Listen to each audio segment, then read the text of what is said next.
What's up, knowledge seekers? Poverty affects billions of people worldwide. Families struggle to pay rent, students can't afford education, and entire communities lack basic necessities.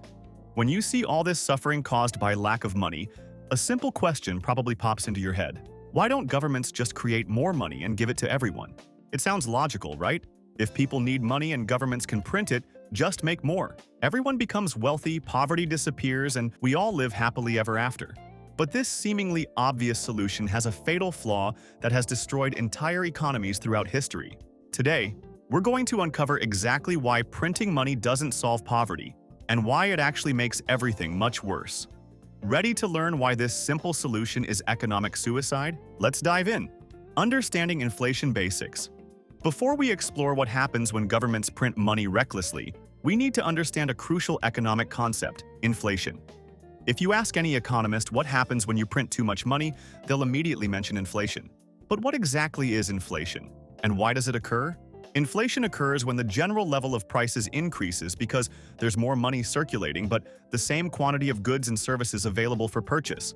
Think of our economy like a giant marketplace governed by supply and demand. When supply increases and demand stays the same, prices fall. But when demand increases while supply remains constant, prices rise. And that's inflation. When inflation becomes extreme and prices skyrocket uncontrollably, economists call it hyperinflation. Let me illustrate this with a simple scenario involving pizza. Imagine a pizza costs $12 in your neighborhood. 5 friends, Mike, Sarah, David, Emma, and Carlos, each have exactly $12, and the local pizzeria has exactly 5 pizzas available for sale. Perfect balance. Each person can buy 1 pizza for $12. Now, suppose the government decides to help these friends by printing money and giving each person an additional $12. Suddenly, Mike, Sarah, David, Emma, and Carlos each have $24. With double the money, they each want to buy 2 pizzas instead of 1. But here's the problem. The pizzeria still only has 5 pizzas available. They can't instantly create more pizzas. They need time to make more dough, gather ingredients, and bake them. Seeing that customers now have more money and are competing for the same limited pizzas, what does the pizzeria owner think? These people clearly have more money and are willing to pay more, so I can raise my prices and increase my profits. So the pizzeria raises the price from $12 to $24 per pizza. What's the end result? Mike, Sarah, David, Emma, and Carlos still only get 1 pizza each, but now they pay $24 instead of $12. Why? Because everyone has more money, but there are still only 5 pizzas available. The increased money supply didn't create more pizzas, it just made each pizza more expensive. Did printing money make these friends richer? Absolutely not. They can still only afford the same amount of pizza as before. The only difference is that numbers got bigger while their actual purchasing power remained identical. Did this benefit the pizzeria owner? Initially, you might think yes, they're earning more money per pizza. But remember, everyone in the economy now has more money. Other pizzeria owners also have more cash and want to buy more ingredients. Grocery stores have more money and want to purchase more supplies from farmers. The problem is that farmland is limited. Farmers can't instantly double their wheat, tomato, and cheese production. So all the pizzeria owners start competing against each other to buy the same limited supply of ingredients, driving up ingredient costs. When ingredient prices rise, pizzeria owners must raise pizza prices even higher to maintain their profit margins. This creates a chain reaction throughout the entire economy. Printing money without increasing the actual production of goods and services leads to inflation, where prices increase and money becomes less valuable. This is why simply creating more money doesn't solve economic problems. It just makes everything more expensive. Now that you understand why printing money seems like a terrible idea, you're probably thinking no country would ever be foolish enough to try it. Unfortunately, several nations have attempted this approach, and the results were catastrophic. Let me share some real-world examples. Historical example 1. Germany's Weimar Republic, 1920s. After Germany lost World War I, the German Empire collapsed in a revolution, and the Weimar Republic emerged as the new German government. The country was in shambles, cities were destroyed, infrastructure was ruined, and political chaos dominated the landscape. To make matters worse, the Allied powers imposed massive war reparations through the Treaty of Versailles, demanding that Germany pay enormous sums to compensate for war damages. This burden financially crippled the already struggling nation. The Weimar government faced an impossible situation. The economy was devastated, unemployment was widespread, and they had virtually no money in their treasury. In a desperate attempt to pay the required reparations and fund basic government operations, officials made a fateful decision to start printing money excessively. The consequences were catastrophic. Prices began rising at an unprecedented rate. By late 1923, inflation had spiraled so far out of control that prices were literally doubling every few hours. Citizens needed wheelbarrows full of cash just to purchase basic necessities like bread and milk. To put this in perspective, a loaf of bread that cost 160 marks in January 1923 had skyrocketed to 200 billion marks by November of the same year. People's life savings became worthless overnight. Workers demanded to be paid twice daily because their morning wages would be insufficient to buy lunch by afternoon. This hyperinflation completely destroyed the German economy and wiped out the savings of millions of citizens. The economic devastation contributed to massive social unrest and political instability, creating conditions that would eventually contribute to the rise of extremist political movements that would reshape world history. The Weimar Republic's experience demonstrates how printing money to solve financial problems can backfire spectacularly, destroying not just the economy but the entire social fabric of a nation. Historical example 2. Zimbabwe, 2000s. Zimbabwe was formerly known as Rhodesia, a country with an apartheid system similar to South Africa's. In 1980, after the end of white minority rule, Rhodesia became Zimbabwe under the leadership of President Robert Mugabe. Mugabe, who held strong anti-colonial views, implemented a controversial land redistribution program in the early 2000s. He forcibly removed white commercial farmers from their land and redistributed it to black farmers. While the intention was to address historical injustices, the execution was problematic. Many of the new farmers lacked the technical knowledge, experience, and resources needed for large-scale commercial agriculture. Food shortages became common, unemployment soared, and international sanctions further damaged the economy.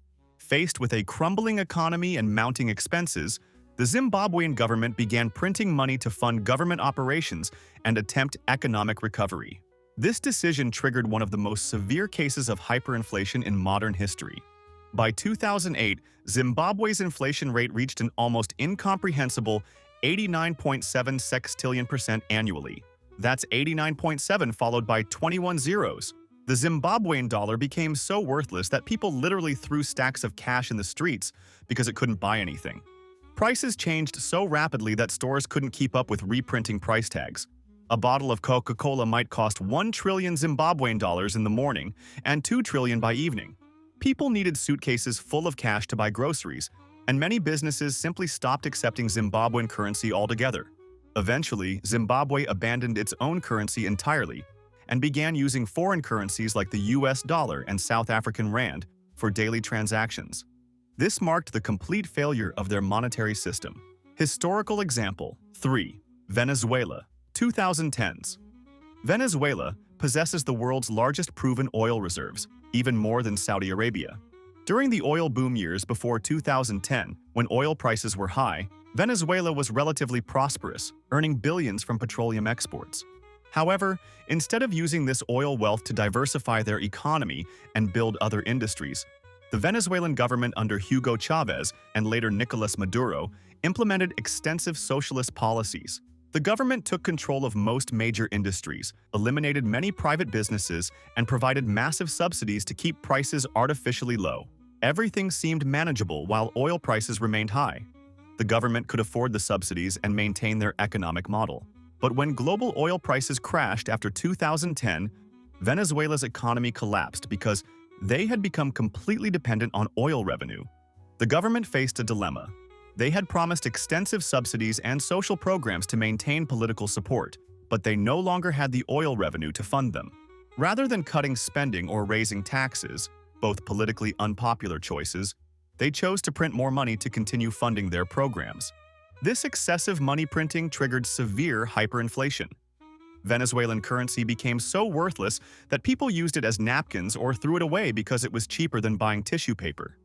Citizens fled the country by the millions, creating one of the largest refugee crises in Latin American history.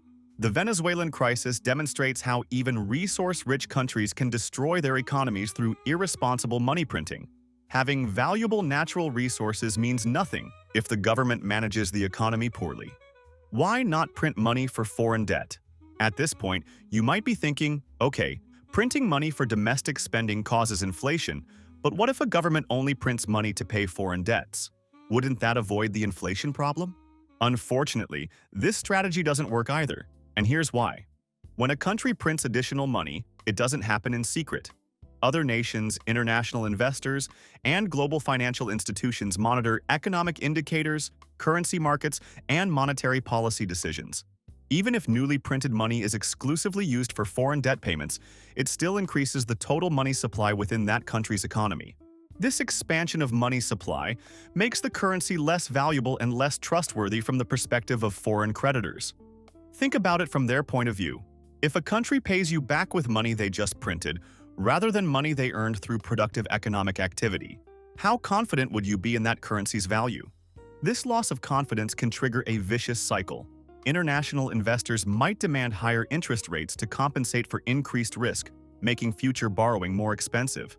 Credit rating agencies might downgrade the country's rating, further increasing borrowing costs.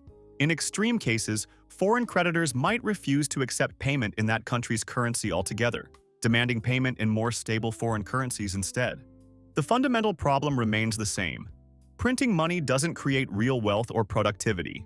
It only creates the illusion of wealth while actually making the economy weaker and less stable. The real solution. So if printing money doesn't work, what should governments do to address economic problems and reduce poverty?